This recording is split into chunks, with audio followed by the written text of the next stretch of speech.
Vamos começar a leitura do Evangelho de Marcos.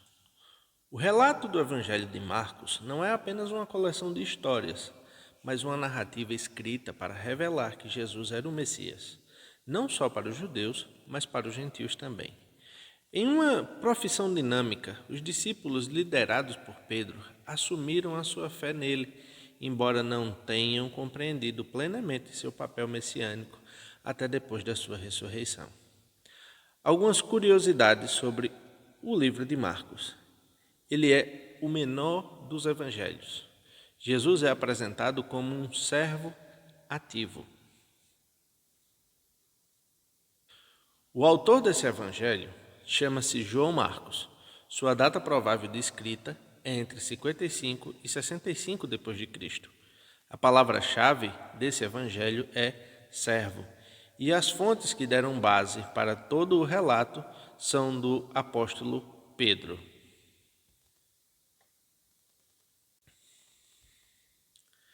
A divisão do Evangelho de Marcos está da seguinte forma.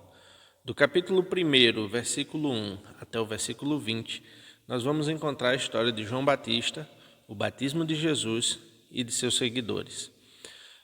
Do versículo 21 do capítulo 1 até o capítulo 9, nós vamos ver curas e ensinamentos de Jesus na Galileia. O capítulo 10, Jesus vai se dirigir a Jerusalém. O capítulo 11 até o 13 são boas-vindas, rejeição e parábolas. Dos capítulos 14 até o 15, vamos ver a paixão e a crucificação. E no capítulo 16, a ressurreição de Jesus. Marcos, capítulo 1. João Batista prepara o caminho.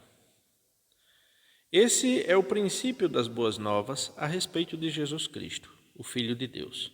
Iniciou-se como o profeta Isaías escreveu: Envio meu mensageiro adiante de ti, e ele preparará teu caminho. Ele é uma voz que clama no deserto: Preparem o caminho para a vinda do Senhor. Abram a estrada para ele.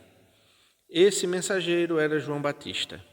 Ele apareceu no deserto pregando o batismo como sinal de arrependimento para o perdão dos pecados. Gente de toda a Judéia, incluindo os moradores de Jerusalém, saía para ver e ouvir João. Quando confessavam seus pecados, ele os batizava no Rio Jordão. João vestia roupas tecidas com pelos de camelo, usava um cinto de couro e alimentava-se de gafanhotos e mel silvestre. João anunciava: Depois de mim virá alguém mais poderoso que eu, alguém tão superior que não sou digno de me abaixar e desamarrar as correias de suas sandálias. Eu os batizo com água, mas ele os batizará com o Espírito Santo. O batismo e a tentação de Jesus. Certo dia, Jesus veio de Nazaré, da Galiléia, e João o batizou no Rio Jordão. Enquanto saía da água, viu o céu se abrir e o Espírito Santo descer sobre ele como uma pomba. E uma voz do céu disse: Você é meu filho amado, que me dá grande alegria. Em seguida, o Espírito conduziu Jesus ao deserto, onde ele foi tentado por Satanás durante 40 dias. Estava entre animais selvagens e anjos o serviam. Depois que João foi preso, Jesus foi para a Galiléia, onde anunciou as boas novas de Deus. Enfim, chegou o tempo prometido, proclamava: O reino de Deus está próximo. Arrependam-se e creiam nas boas novas. Os primeiros discípulos. Enquanto andava à beira do mar da Galiléia, Jesus viu Simão e seu irmão André. Jogavam redes ao mar, pois viviam da pesca.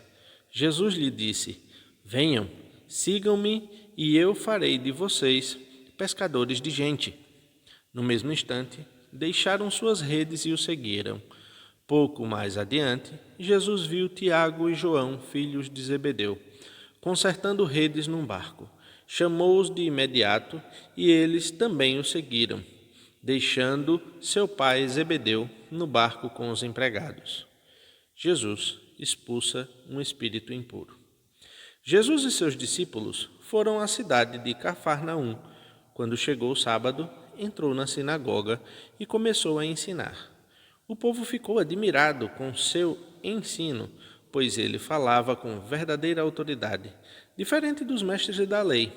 De repente, um homem ali na sinagoga, possuído por um espírito impuro, gritou: "Por que vem nos importunar, Jesus de Nazaré? Veio para nos destruir? Sei quem é você, o Santo de Deus." "Cale-se", repreendeu Jesus. "Saia deste homem." Então, o espírito impuro soltou um grito, sacudiu o homem violentamente e saiu dele. Todos os presentes ficaram admirados e começaram a discutir o que tinha acontecido. "Que ensinamento novo é esse?" perguntavam. "Como tem autoridade? Até os espíritos impuros obedecem às ordens dele." As notícias a respeito de Jesus se espalharam rapidamente por toda a região da Galiléia. Jesus cura muitas pessoas. Depois que Jesus saiu da sinagoga com Tiago e João, foram à casa de Simão e André. A sogra de Simão estava de cama, com febre. Imediatamente falaram a seu respeito para Jesus. Ele foi até ela, tomou-a pela mão e ajudou-a a levantar-se. A febre a deixou e ela passou a servi-los. Ao entardecer, depois que o sol se pôs, trouxeram a Jesus muitos enfermos e possuídos por demônios. Toda a cidade se reuniu à porta da casa para observar. Então Jesus curou muitas pessoas que sofriam de diversas enfermidades e expulsou muitos demônios. Não permitia, porém, que os demônios falassem, pois sabiam quem ele era. Jesus anuncia sua mensagem na Galiléia. No dia seguinte, antes do amanhecer, Jesus se levantou e foi a um lugar isolado para orar. Mais tarde, Simão e os outros saíram para procurá-lo. Quando o encontraram, disseram: "Todos estão à tua procura." Jesus respondeu: "Devemos prosseguir para outras cidades e lá também anunciar minha mensagem. Foi para isso que vim." Então ele viajou por toda a região da Galiléia, pregando nas sinagogas e expulsando demônios. Jesus cura um leproso. Um leproso veio e ajoelhou-se diante de Jesus, implorando para ser curado. "Se o Senhor quiser, pode me curar e me deixar limpo." Cheio de compaixão, Jesus estendeu a mão e tocou nele. "Eu quero", respondeu. "Seja curado e fique limpo." No mesmo instante, a lepra desapareceu e o homem foi curado. Então Jesus se despediu dele com uma forte advertência: "Não conte isso a ninguém. Vá e apresente-se ao sacerdote para que ele o examine. Leve a oferta que a lei de Moisés exige pela sua purificação. Isso servirá como testemunho." O homem, porém, saiu e começou a contar a todos o que havia acontecido. Por isso, em pouco tempo, grandes multidões cercaram Jesus e ele já não conseguia entrar publicamente em cidade alguma. E, embora se mantivesse em lugares isolados, gente de toda parte vinha até ele.